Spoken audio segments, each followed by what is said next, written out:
بسم اللہ الرحمن الرحیم جی۔ تو ہم شمشیر بے نعام کی تیسری قسط کے ساتھ حاضر خدمت ہیں، کیونکہ آپ نے دوسری قسط میں دیکھا تھا کہ جب آپ دیکھ رہے ہیں یا سن رہے ہیں کہ حضرت خالد بن ولید جو ہیں وہ جو کہ مسلمان ہو گئے تھے، اور انہوں نے ایک مسلمانوں کے بہت ہی بہادر جرت مند جو ہے سپہ سالار رہے، ان کی یہ داستان شجاعت ہے۔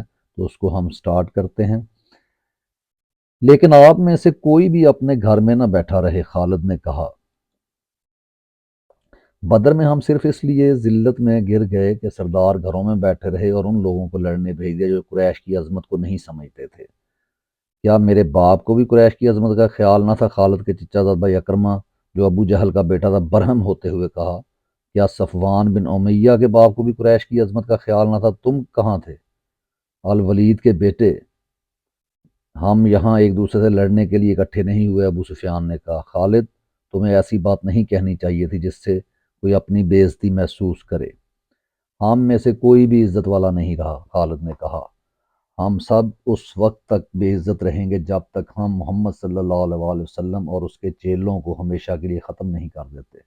مجھے اپنے گھوڑوں کے سموں کی قسم، میرے خون کے گرمی نے میری آنکھیں جلا دی ہیں۔ ان آنکھوں کو مسلمانوں کا خون ٹھنڈا کر سکتا ہے۔ میں پھر کہوں گا کہ اب سردار آگے ہوں گے، اور میں جانتا ہوں کہ میدان جنگ میں کہاں ہوں گا، لیکن جنگ میں ہمارا جو سردار ہوگا میں اس کے حکم کا پابند رہوں گا، اور اگر میں سمجھوں گا کہ مجھے سردار نے ایسا حکم دیا ہے جو ہمیں نقصان دے گا تو میں ایسا حکم نہیں مانوں گا۔ سب نے متفقہ طور پر ابو سفیان کو اپنا سردار مقرر کیا۔ اس سے ایک روز پہلے اہل مکہ کے ایک قافلہ فلسطین سے مکہ واپس آیا تھا۔ یہ تجارتی قافلہ تھا۔ مکہ کے باشندوں خصوصاً قریش کے ہر خاندان نے اس تجارت میں حصہ ڈالا تھا۔ اس قافلے میں کم و بیش 1000 اونٹ تھے، اور جو مال گیا تھا اس کی مالیت 50,000 دینار تھی۔ قافلے کا سردار ابو سفیان تھا، جس نے 50,000 پر 50,000 دینار منافع کمایا تھا۔ قافلے سے واپسی کا راستہ مدینے سے گزرتا تھا۔ مسلمانوں کو پتہ چل گیا، انہوں نے پورے قافلے کو گرفتار کرنے کا ارادہ کیا اور ایک مقام پر قافلے کو گھیرے میں لے لیا، لیکن وہ ایسی زمین تھی کہ ابو سفیان نے ایک ایک آدمی اور ایک ایک اونٹ کو زمین کے اونچے نیچے خد و خال سے فائدہ اٹھاتے ہوئے گھیرے سے نکال دیا تھا۔ خالد کا گھوڑا خرامہ خرامہ مدینہ کی طرف چلا جا رہا تھا، مگر خالد کا ذہن پیچھے کو سفر کر رہا تھا۔ اس وقت کا جب قریش انتقام کی اسکیم بنانے کے لیے اکٹھے ہوئے تھے، ایک ایک لفظ جو کسی نے کہا تھا سنائی دے رہا تھا۔ اگر تم نے مجھے اپنی سرداری دی ہے تو میرے ہر فیصلے کی پابندی تم پر لازم ہے، ابو سفیان نے کہا تھا۔ میرا پہلا فیصلہ یہ ہے کہ میں نے ابھی 50,000 دینار منافع سب میں تقسیم نہیں کیا، وہ میں تقسیم نہیں کروں گا۔ یہ مسلمانوں کے خلاف فیصلہ کن جنگ میں استعمال ہوگا۔ مجھے اور میرے خاندان کو یہ فیصلہ منظور ہے، سب سے پہلے خالد نے کہا۔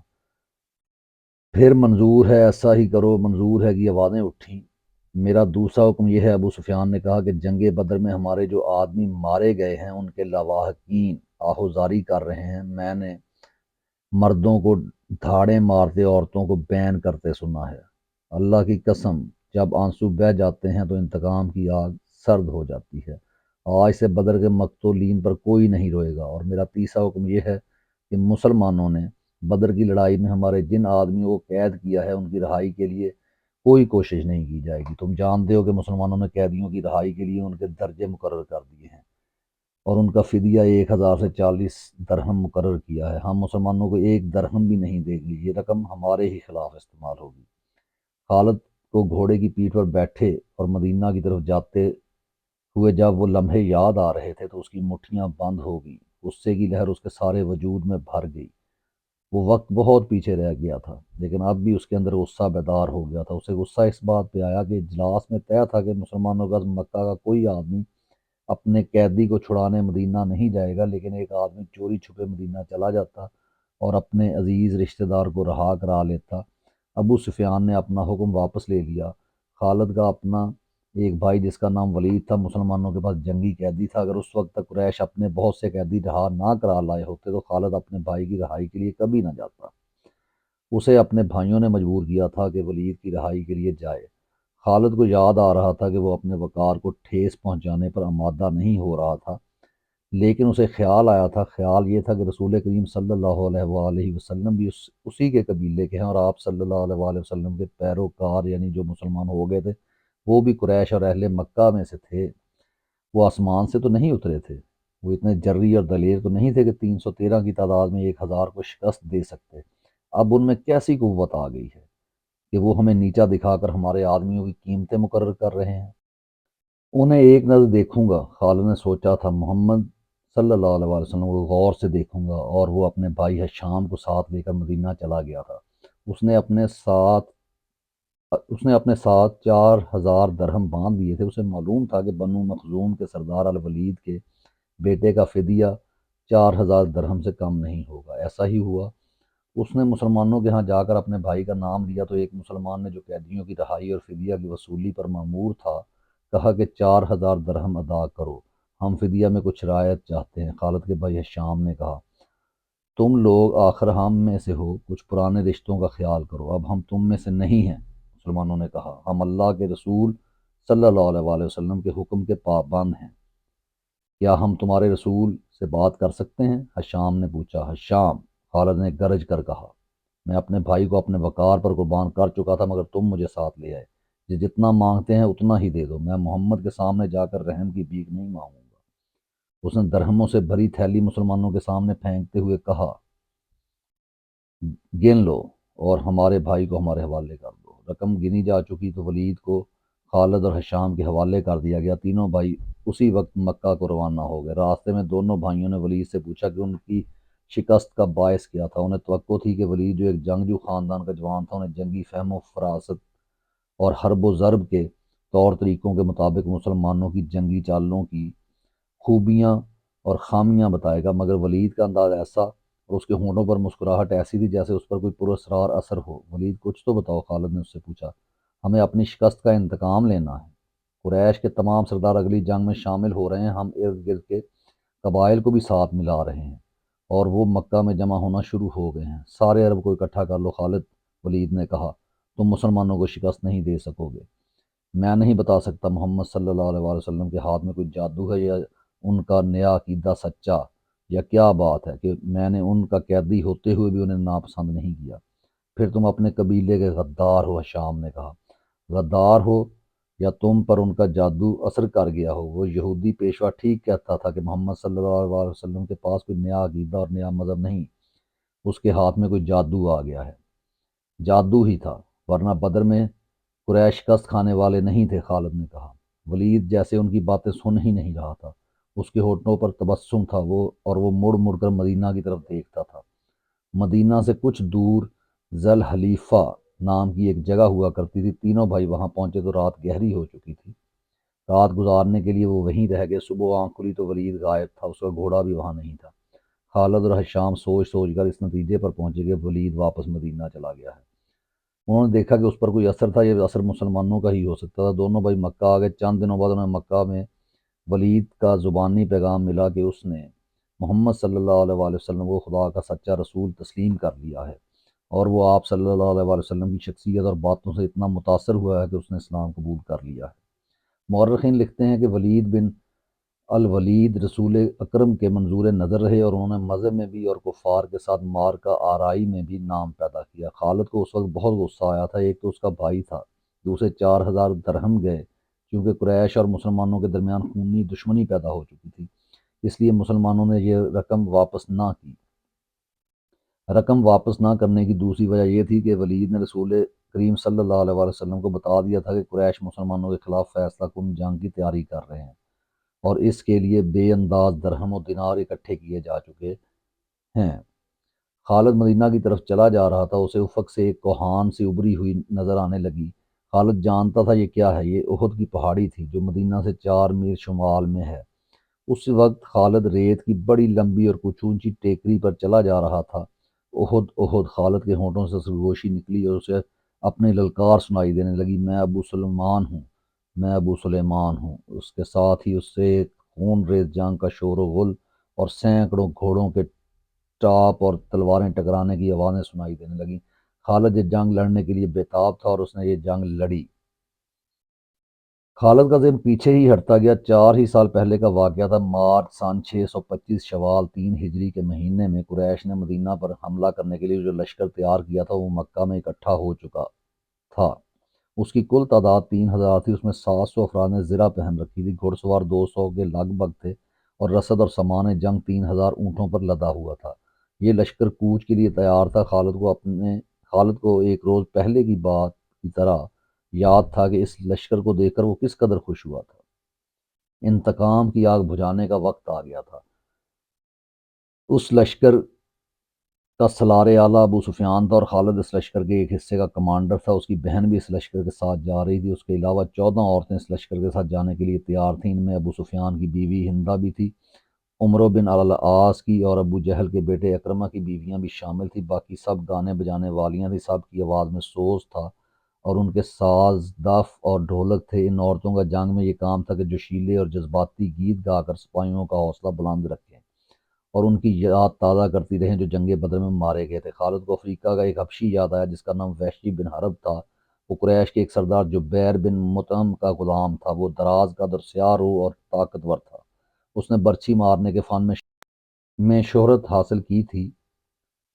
اس کے پاس افریقہ کی بنی ہوئی برچھی تھی۔ اس کا افریقی نام کچھ اور تھا۔ اسے عربی نام جبیر نے اس کے جنگی کمالات دیکھ کر دیا تھا۔ بن حرب کوچ سے پہلے کچھ دیر پہلے جبیر بن مطعم نے اسے کہا، مجھے اپنے چچا کے خون کا بدلہ لینا ہے، شاید مجھے موقع نہ مل سکے۔ میرا چچا کو بدر میں محمد صلی اللہ علیہ وسلم کے چچا حمزہ نے قتل کیا تھا۔ اگر تم حمزہ کو قتل کر دو تو میں تمہیں آزاد کر دوں گا۔ حمزہ میری برچھی سے قتل ہوگا یا آقا؟ وحشی بن حرب نے کہا۔ یہ حبشی غلام اس طرف جا نکلا۔ یہاں وہ عورتیں اونٹوں پر سوار ہو چکی تھیں جو اس لشکر کے ساتھ جا رہی تھیں۔ ابو وسمہ کسی عورت نے پکارا۔ یہ وحشی بن حرب کا دوسرا نام تھا۔ وہ رک گیا، دیکھا کہ ابو سفیان کی بیوی ہند اسے بلا رہی تھی۔ وہ اس کے قریب چلا گیا۔ ابو وسمہ نے کہا، حیران نہ ہو، تجھے میں نے بلایا ہے۔ میرا سینہ انتقام کی آگ سے جل رہا ہے، میرا سینہ ٹھنڈا کر دے۔ حکم خاتون غلام نے کہا، اپنے سالار کی زوجہ کے حکم پر اپنی جان بھی دے دوں گا۔ بدر میں میرے باپ کو حمزہ نے قتل کیا تھا۔ ہندہ نے کہا، تو حمزہ کو اچھی طرح پہچانتا ہے۔ یہ دیکھ، میں نے سونے کے جو زیورات پہن رکھے ہیں، اگر تو حمزہ کو قتل کر دے گا تو یہ سب زیورات تیرے ہوں گے۔ وحشی بن حرب نے ہند کے زیورات پر نظر ڈالی تو مسکرایا اور زیر لب پرعزم لہجے میں بولا، حمزہ کو میں ہی قتل کروں گا۔ خالد کو اپنے لشکر کا کوچ یاد تھا۔ اسی رستے سے لشکر مدینہ کو گیا تھا۔ اس نے ایک بلند جگہ کھڑے ہو کر لشکر کو دیکھا تھا۔ اس کا سینہ فخر سے پھیل گیا تھا۔ اسے مدینہ کے مسلمانوں پر رحم آ گیا تھا، لیکن اس رحم نے بھی اسے مسرت دی تھی۔ یہ خون کی دشمنی تھی، اس کے وقار کا مسئلہ تھا۔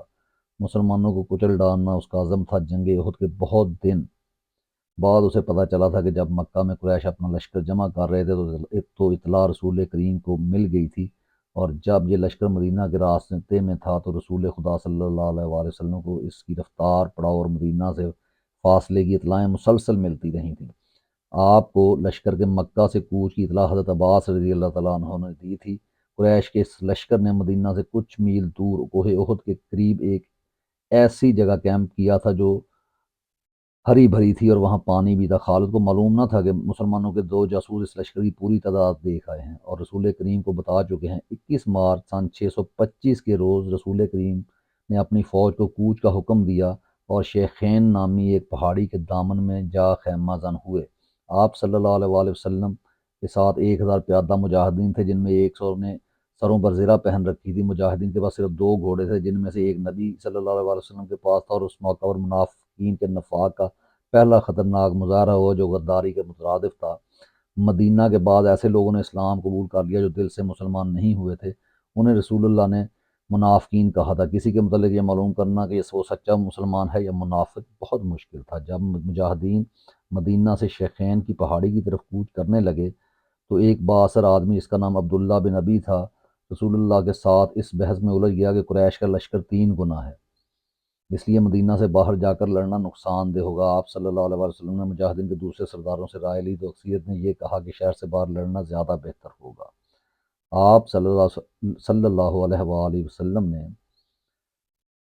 عبداللہ بن ابی کے ہی آپ بھی اسی عبداللہ بن ابی کے ہی ہم خیال تھے، لیکن آپ نے اکثریت کا فیصلہ ہی منظور فرمایا اور کوچ کا حکم دے دیا۔ عبداللہ بن ابی نے شہر سے باہر جانے سے انکار کر دیا۔ اس کے پیچھے ہٹنے کی دیر تھی کہ لشکر میں سے 300 آدمی پیچھے ہٹ گئے۔ تب پتہ چلا کہ یہ سب منافقین تھے اور عبداللہ ان کا سردار۔ اب 3000 کے مقابلے میں مجاہدین کی نفری صرف 700 رہ گئی تھی۔ رسول اللہ صلی اللہ علیہ وسلم دل برداشتہ نہ ہوئے اور 700 ہی کو ساتھ لے کر کوہ عہد کے دامن میں شیخین کے مقام پر مجاہدین کو جنگی ترتیب میں کر دیا۔ خالد نے ایک بلند ٹیکری پر کھڑے ہو کر مسلمانوں کی ترتیب دیکھی اور اس نے اپنے سالار ابو سفیان کو بتایا کہ اپنے دستے کی جگہ طے کر لی۔ رسول اکرم نے مجاہدین کو کم و بیش 1000 گز لمبائی میں پھیلا دیا۔ پیچھے وادی تھی، مجاہدین کے ایک پہلو کے ساتھ پہاڑی تھی، لیکن دوسرے پہلو پر کچھ نہیں تھا۔ اس پہلو کو مضبوط رکھنے کے لیے رسول اللہ نے 50 تیر اندازوں کو قریب کی ایک ٹیکری پر بٹھا دیا۔ ان تیر اندازوں کے کمانڈر عبداللہ بن جبیر تھے۔ اپنی ذمہ داری سمجھ لو عبداللہ، رسول خدا نے اسے ہدایت دیتے ہوئے فرمایا، اپنے عقب کو دیکھو، عقبین پیچھے کو دیکھو، دشمن ہمارے عقب میں نقل و حرکت کر سکتا ہے جو ہمارے لیے خطرہ ہے۔ دشمن کے پاس گھوڑ سوار زیادہ ہیں، وہ ہمارے پہلو پر گھوڑ سواروں سے حملہ کر سکتا ہے۔ اپنے تیر اندازوں کو گھوڑ سواروں پر مرکوز رکھو، پیادوں کا مجھے کوئی ڈر نہیں۔ تقریباً تمام مستند مورخین، جن میں ابن ہشام اور واقدی خاص طور پر قابل ذکر ہیں، لکھتے ہیں کہ رسول کریم صلی اللہ علیہ وآلہ وسلم نے عبداللہ بن جبیر کو واضح الفاظ میں کہا تھا، ہمارا عقب یا عقب صرف تمہاری بیداری اور مستعدی سے محفوظ رہے گا، تمہاری ذرا سی کوتاہی بھی ہمیں بڑی ذلت آمیز شکست دے سکتی ہے۔ یاد رکھو عبداللہ، اگر تم دشمن کو بھاگتے ہوئے اور ہمیں فتح یاب ہوتے ہوئے دیکھ لو تو بھی اس جگہ سے نہ ہلنا۔ اگر دیکھو کہ ہم پر دشمن کا دباؤ بڑھ گیا ہے اور تمہیں ہماری مدد کے لیے پہنچنا چاہیے تو بھی یہ جگہ نہ چھوڑنا۔ پہاڑی کی یہ بلندی دشمن کے قبضے میں نہیں جانی چاہیے، یہ بلندی تمہاری ہے، وہاں سے تم نیچے اس تمام علاقے کے حکمران وہاں سے تم نیچے اس تمام علاقے کے حکمران ہوں گے جہاں تک تمہارے تیر اندازوں کے تیر پہنچیں گے۔ خالد نے مسلمانوں کی ترتیب دیکھی اور ابو سفیان کو بتایا کہ مسلمان کھلے میدان کی لڑائی نہیں لڑیں گے۔ ابو سفیان کو اپنی کثیر نفری پر ناز تھا، وہ چاہتا تھا کہ لڑائی کھلے میدان میں یعنی لامحدود محاذ پر ہو تاکہ وہ اپنے پیادوں اور گھوڑوں کی افراد سے مجاہدین اسلام کو کچل ڈالے۔ خالد کو اپنے باپ نے جنگی چالوں کی تربیت بچپن سے دینی شروع کر دی تھی۔ دشمن پر بے خبری میں پہلو یا عقب سے جھپٹنا اور دشمن کو چکر دے دے کر مارنا اپنے دستوں کی تقسیم اور ان پر کنٹرول اس کی تربیت میں شامل تھا جو اسے باپ نے دی تھی۔ اس نے تجربے کار سردار کی نگاہوں سے مجاہدین کی ترتیب دیکھی تو اس نے محسوس کیا کہ مسلمان فن و حرب کے کمالات دکھا سکتے ہیں۔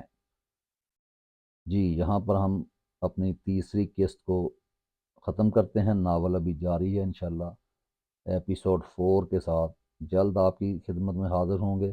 ہمارے چینل کو سبسکرائب کرنا مت بھولیں، کیونکہ یہ تاریخی کہانیاں، اسلامی تاریخی کہانیاں اور ان سے منسلک رہنا نہ صرف ہمارا بلکہ ہمارے بچوں کا مستقبل بدل سکتا ہے، ان کو حال میں بہت سارے سبق سکھا سکتا ہے۔ اور کوئی بھی قوم جب اپنی تاریخ سے کنارہ کش ہو جائے تو اس کی موت واقعہ ہو جایا کرتی ہے۔ تو اس لیے تاریخ سے جڑے رہیے اور سمارٹ لائف کاسٹ کو سبسکرائب کرنا مت بھولیں۔ فی امان اللہ، اللہ حافظ۔